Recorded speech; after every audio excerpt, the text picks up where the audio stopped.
My father was a very hard worker. He taught all of us, my brother, sister, and I, to have a very strong work ethic.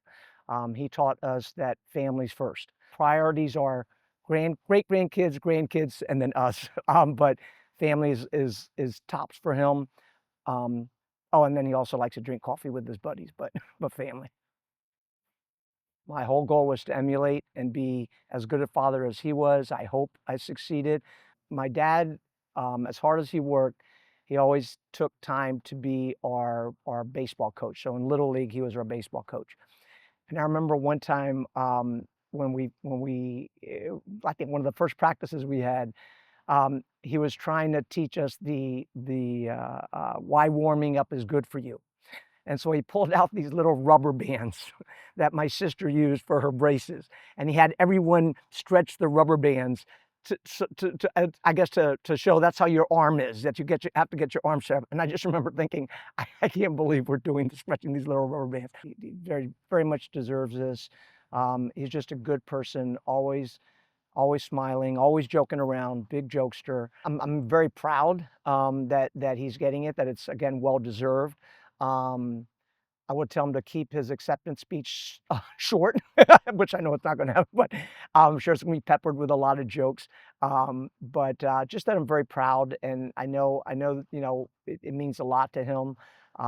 Like I said, I think it means probably more to him that his family's going to be there. If I know my dad, that's probably going to make him the most proud that we're all there to share this with him. His humor, great sense of humor, and really the appreciation of being able to smile and laugh and enjoy life. And that's just invaluable because it's something that money can't buy. It's just something so I I have to say that that is just one of the many significant ways through humor, sense of humor, corny jokes, some funny jokes.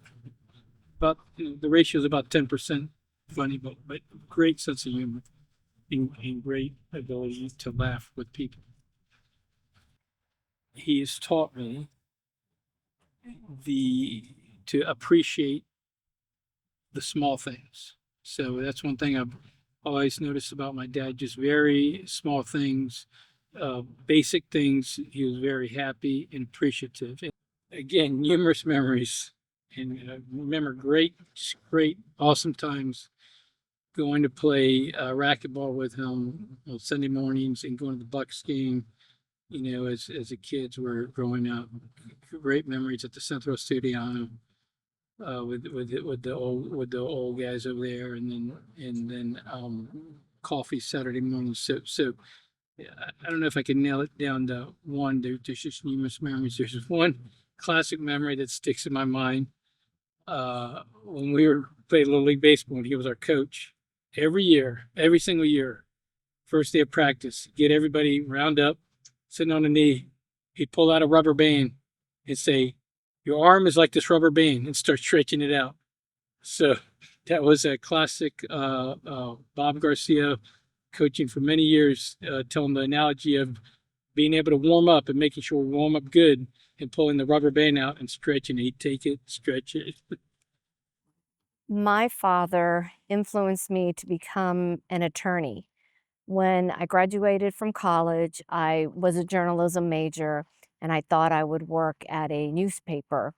And he suggested that I go to law school and that I specifically apply at the University of Notre Dame. I did that, and I'm eternally grateful for that advice and that suggestion.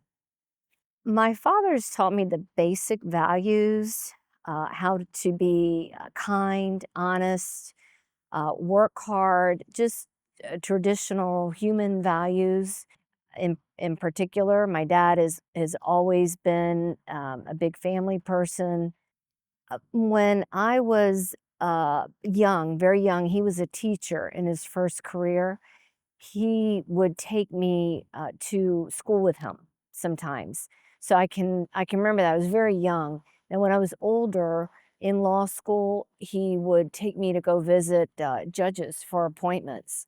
So I was the oldest child, a female only daughter, and in a Latin family. So for him to support me, in a career, and also my family. I have 6 children, so my parents were always very supportive of myself and my family. Would really said a lot for my father, for where he came from, and for his own circumstances. So I just remember my dad taking me places to further my interest in life. I appreciate everything he's done for me, for my family, and for my brothers and their families. So I'm very close to my parents, and I appreciate everything about them. So I would just tell him thank you. He's had a great life. I've had a great life because of him, and I wouldn't have it any other way. You know, Bob and I worked together a lot with the West Tampa Chamber in the beginning, and we started off with about 10 to 15 members. And when we finished off, we had about 200. And a lot of that was because Bob would visit each prospective member personally, whether he'd have coffee with them or meet them at their office, and he would do whatever it took to get that member to join. And I think his perseverance really inspired me a lot too. We always had a great speaker at our luncheons, okay? But Bob likes to make a joke, and he's the king of one-liners, okay? But I think more people, even though we had great speakers, were more interested in what kind of joke he was going to crack than who even the speaker was. He was always very funny, and so he used to tell me all the time, he'd go, "Rick, I saw your wife and your kids at Mass Sunday." And he would say that in a way that, without saying, "Why weren't you there?" Okay, so from then on, whenever I'd go to Mass, if we made eye contact, he would always look up at the rafters to make sure the roof wasn't going to fall in. One of his jokes that stayed with me the longest is, if you ask Bob, "Bob, are you going to go to so-and-so's funeral?"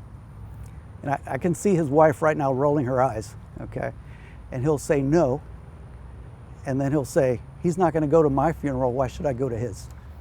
Bob, we're all very proud of you. This should have happened long ago, and I'm proud that your name is with ours, and you still have many good years to share with us, and I'm looking forward to continuing to be your close friend. Bobby Garcia has been my friend for at least 60, 65 years. During that time, we've gotten to know each other very well. During my years as state attorney, the chief judge appointed Bobby Garcia as the chairman of the grand jury of Hillsborough County, and he served diligently for a 6-month period. I got to know Bobby quite well. I realized quickly that he was a listener where I was a talker. But Bobby was a very observant individual and captured a lot more than normally a person would. He was an observer and listened carefully. So he has influenced my life to my benefit. I have benefited by his friendship and his sincerity. He taught me patience. He taught me to be more of a listener than a talker. And Bobby is one of those individuals that is a very quiet but a very witty individual. And if you're around Bobby a while, he'll make you laugh. You will enjoy. It'll be an enjoyable event to be with Bobby. So I enjoy my time with Bobby. We at least have coffee once a week, and we have our coffee club, and Bobby always entertains our gang. I will always remember how proud Bobby has been to be a Tampeño. He not only went to Robert E. Lee and George Washington and Jefferson, but at Jefferson he excelled. He was the captain of the basketball team, and he played in all types of competitive basketball. And more than that, he was always willing to listen whenever you had a problem. Bobby listened and would give you good advice. The smartest thing that he did being from the Ybor City area, was to cross the Columbus Drive Bridge and come to find the love of his life over in West Tampa, because he found my classmate at St. Joseph Elementary School. We were products of the Salesian Sisters, and he married Mary Martinez. And they have been married almost 70 years. That is a record. Bobby, how proud we are of you and what you've done. Not only did you do a good job as an elementary school teacher for 5 years, but for 30 years you led your pharmaceutical company not only in the state of Florida, but in Louisiana. But more than that, you have been an outstanding citizen. West Tampa has benefited by your involvement and your dedication, particularly to the West Tampa Chamber of Commerce. I regret that I can't be with you tonight.